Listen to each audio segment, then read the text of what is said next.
Often they're overused words, but I think in my circumstance that it was nothing short of a miracle. She gave it her all and she pulled through for us. I was never giving up for a second.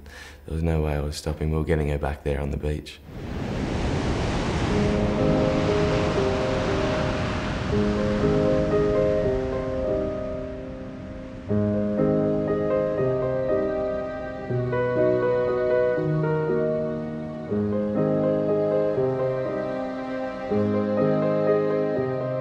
The day of the drowning itself was a little bit like flashes of images. It wasn't a consistent time. So I recall going down to the beach, walking into the water, diving under the waves.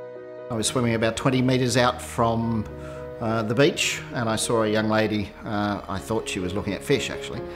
She was floating face down in the water and she had goggles on. So I thought, well, she's looking at fish. Cupped my hands and I screamed, "Are you okay?" And I had no response, and it's then I knew that something was very wrong.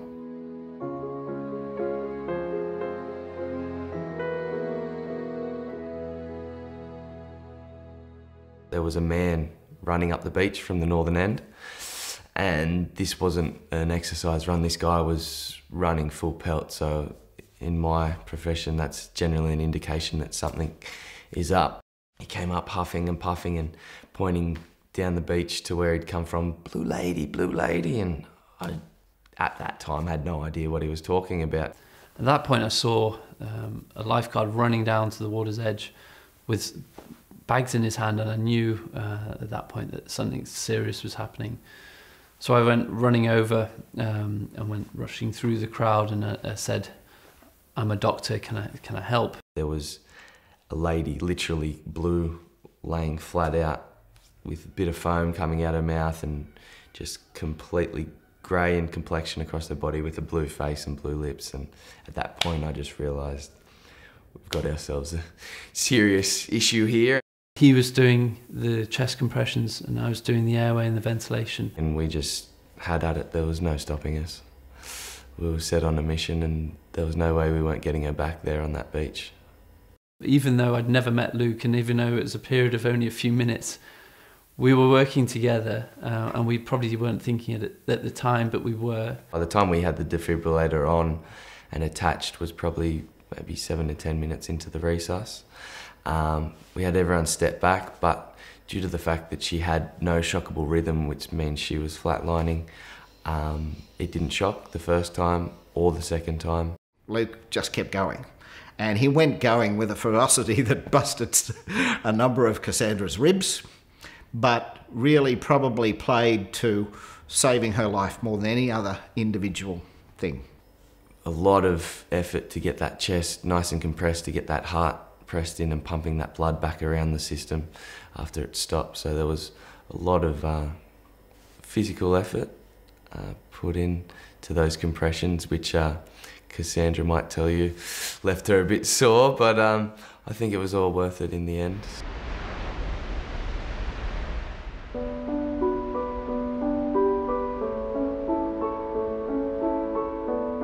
At first, very weak, it was just a little tap. And I think I sung out and said, "I've got something, I've got something." I could hear him shouting as well, you know, "Come on." It was like almost encouragement, I think, either to us or Cassandra, maybe everybody, you know, just come on, don't give up.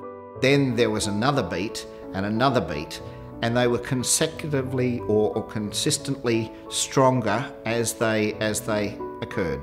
So it was bang, bang, bang, bang. All of a sudden, like out of a movie, she just shuddered into life. It was one compression and then bang, it was like just something had zapped her back to life. We got the pulse back, we got some breathing, and then she started to move, and then her eyes were open, and she was moving around, and when the ambulance got there, she was sat up and obviously very confused and didn't know what was going on. My next memory was coming to on the beach and having bright lights and a very, very close proximity of faces in mine, all of whom were strangers. It was like a weight had been lifted off my shoulders. It was just the most profound feeling to have that woman who had been laying there 15 minutes ago with the foam coming out her mouth, completely blue, to actually have some colour back in her cheeks and be breathing on her own. It was just an amazing feeling. It was a very emotional moment to feel that, and I feel very privileged that I was there.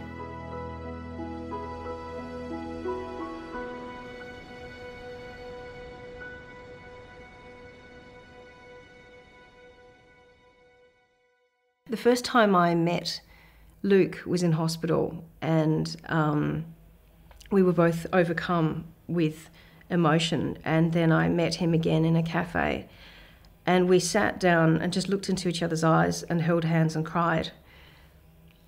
And with Neil, it was identical. Hello, girl. Hello, gorgeous. It's us again. You remember us? Fat as. My goodness. Hello. It just created like an instant bond, just a bond from that moment. The new life started, and that's a lifelong friend. Well, thanks. You're most welcome. It's been a great pleasure knowing you.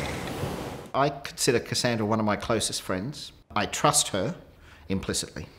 And I think that the bond that has grown with us will only ever get stronger. The impact has been extraordinary in that I didn't leave my son an orphan. I didn't leave my parents to deal with the death of the child before them, and as a parent, I can't think of anything worse. It's actually really lucky. Yeah, it is. It is. It's very, very lucky. It's amazing how much it calms the baby down. Since I was brought back to life, I've been given another gift of life. I've got a baby as well, and so I don't think it really gets much luckier than that. It was really amazing that everyone was there at the same time, in the right time and in the right place, and with the right skills to be able to do what was needed to be done to bring you back.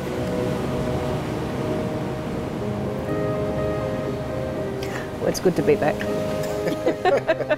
Can I have a 3?